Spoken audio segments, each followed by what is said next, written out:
श्री सुखदेव जी बोले, हे राजा परीक्षित, जिस समय वामन भगवान का दाहिना चरण ऊपर के 7 लोगों को नापते हुए ब्रह्मलोक में पहुंचा, उनके चरण को देखकर ब्रह्मा जी सहित अन्य देवगण उठ खड़े हुए।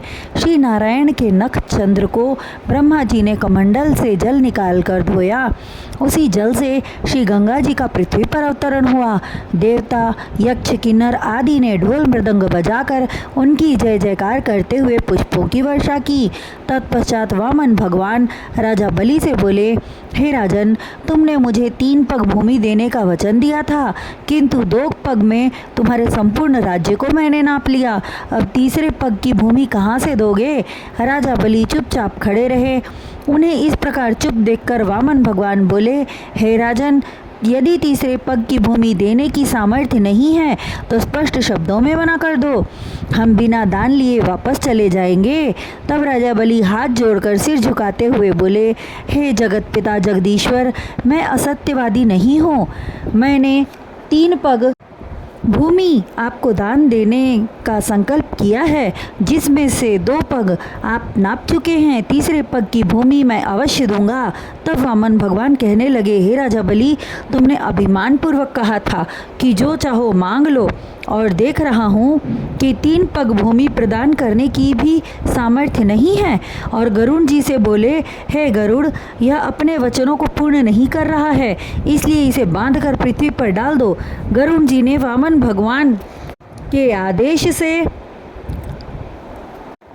का पालन करते हुए राजा बलि को बांध लिया। फिर भी राजा बलि यह न कह सके कि आपने छल करके मेरा राज्य वैभव छीन लिया।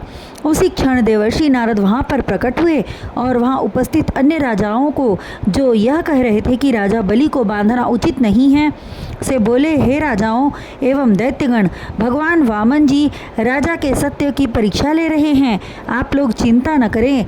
तत्पश्चात वामन अवतारधारी त्रिलोकपति भगवान ने कहा, तू यज्ञ आदि करके इंद्र से भी बड़ा पद प्राप्त करना चाहता था, किंतु पूर्ण रूप से दान न दे सकने के कारण एवं गुरु शुक्राचार्य के वचनों की अवहेलना करने से नरक का दुख भोगना होगा। यह सुनकर भी राजा बलि विचलित न हुए और निवेदन करते हुए बोले, हे भगवान, मैं दान देने के लिए वचनबद्ध हूँ। यद्यपि मैं जानता हूँ कि आपने अपने जिन चरणों से एक पग में ऊपर के 7 लोग, दूसरे पग में नीचे के समस्त 7 लोगों को नाप लिया, उसके सन्मुख मेरा शरीर कोई महत्व नहीं रखता। फिर भी आप तीसरे पग की पृथ्वी के बदले मेरे मस्तक पर अपने चरण रखकर मेरा शरीर नाप लीजिए। हे पालनहार, यदि मैं कंजूसों की भांति कृपणता करके आपको दान देता, फिर भी यह धन संपत्ति, वैभव एवं राज्य मेरे साथ न जाता। आपने भक्त प्रहलाद के कुल में मुझे जन्म देकर कृतार्थ किया और धन आदि के अहंकार का नाश करके गुरु के समान उपदेश किया।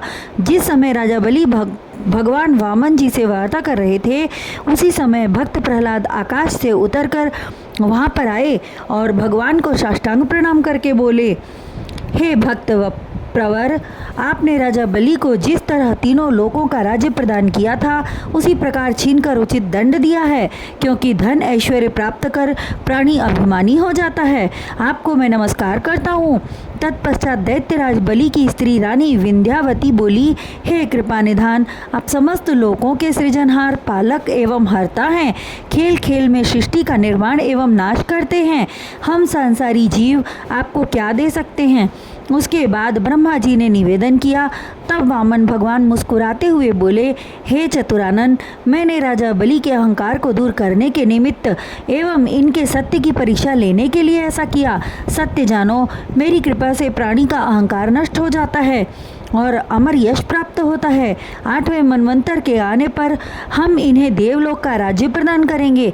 यह कहकर भगवान ने अपना चरण उठाकर राजा बलि के मस्तक पर रख दिया और बोले, हे दैत्यराज बलि, तुम्हारे संकल्पतानुसार 3 पग भूमि मुझे प्राप्त हुई। वामन भगवान ने इस प्रकार राजा बलि के संकल्प को पूरा किया और आशीर्वाद प्रदान किया, हे राजा बलि, तुम्हारा कल्याण हो और अपने कुटुंबियों सहित सुतल लोक में जाकर निवास करो। वहाँ का राज्य तुम्हें दान करता हूँ।